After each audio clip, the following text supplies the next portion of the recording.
Well, what does this one mean to you? Oh gosh, it means so much to me. I think I didn't realize the weight that I've been carrying of missing this title. You know, it was a long 2 years to be able to have a shot to be in a chance to fight for it. So I was really hoping that Tokyo could be the city that I became an Olympic champion and a world champion, and I just keep looking down. I can't believe that it's actually happened, and I'm so grateful. Does it feel different than an Olympic champ? I mean, the Paris experience, this experience, is it similar or is it way different? I think there's similarities and differences. I think at this point in my career, I feel so much pressure, you know what I mean, to win. And I think I felt it even more so somehow tonight. The amount of people that told me I had bad luck or was cursed at past levels, it starts to kind of play some mind games with you. But I think in my journey, it was meant to be this way. You know, the story of an athlete is always highs and lows. And I think had I won previous globals, it maybe wouldn't have led to some of the beauty that's happened over the last 2 years.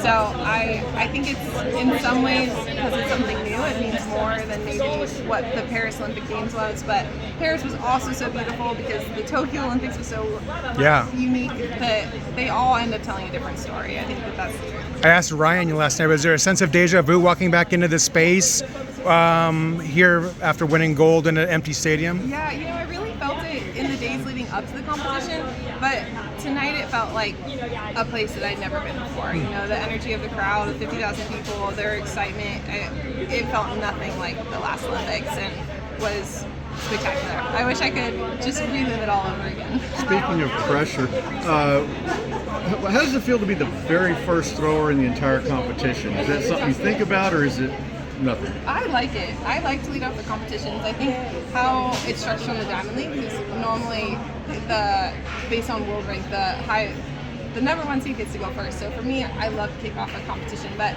I just I think maybe that pressure got to me. It took a minute before things really started to click for me. I love to hit it big on the first one, but it wasn't until round 5 that I felt like things really kind of clicked. Speaking of that progression through the rounds, I mean, that 67, that's a good throw, but were you thinking, yeah, that'll hold up, or were you nervous? No, I definitely did not think that would hold up, to be honest. It's our event has so many women that can have that moment of elevation, and for there to be 2 new medalists tonight shows that there's a lot of people that are capable and hungry. So I didn't think 67 would hold, and I knew that when there's that energy bump that a crowd can give, magic can happen. So I've seen it happen in the past and thought there was a good chance it was going to happen again tonight.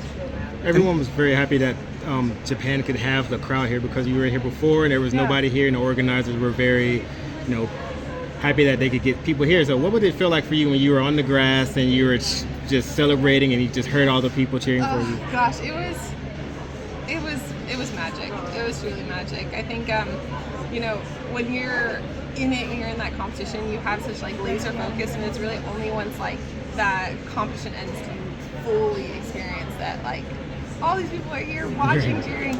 So to feel the Japanese people who are so thoughtful, so intentional, it felt like they were there with me in that moment, which was so special. The 5th round throw that ultimately was your best, did the flight on that one look like that's the winner? Were you kind of thinking that was probably the one that was going to be bingo for you? I have to admit, even I just felt kind of technically off tonight. The way the training had been going, I felt like I was definitely capable of a better series overall. I mean, we've been talking about trying to challenge the championship record, but I just wasn't my normal relaxed self. So even the 69.54 surprised me it was that far. Just all of my throws kind of felt a bit off tonight.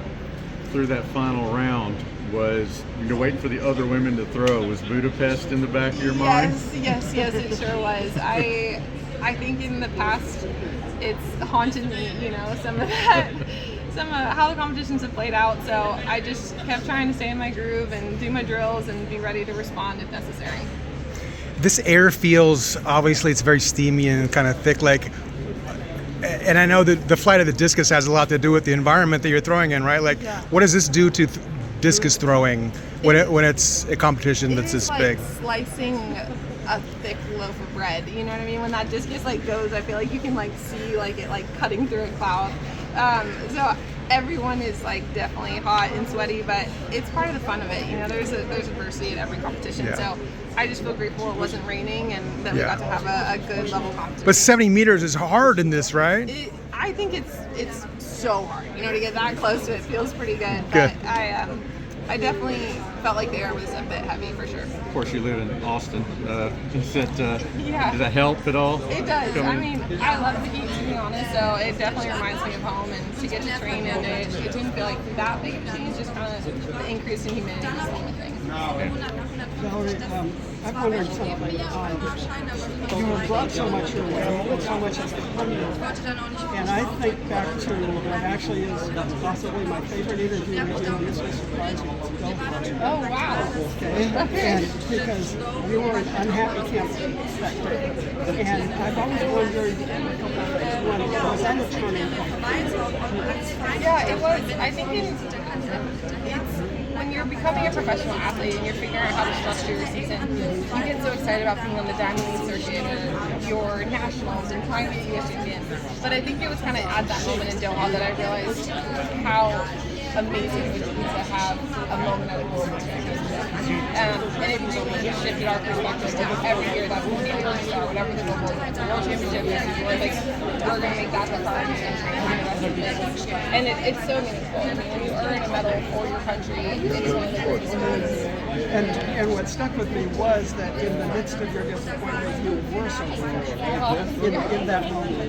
So my part two with this is, with all that you have brought your way in this time, are there any things that you would like to reach back and kind of reclaim a little bit, or have a little bit more of? Yeah, it's a good question. I actually was saying that to Zeb earlier today, that I feel like in the past times that, like in Budapest and Eugene, I didn't enjoy the moment as much as I did. It was so hard to a medal of any color, you know, and I wish I would have carried myself more positively and been able to enjoy it, but it felt like such a letdown to me based on my goals, and now in hindsight, I wish I would have been able to enjoy all of the moments throughout this camp.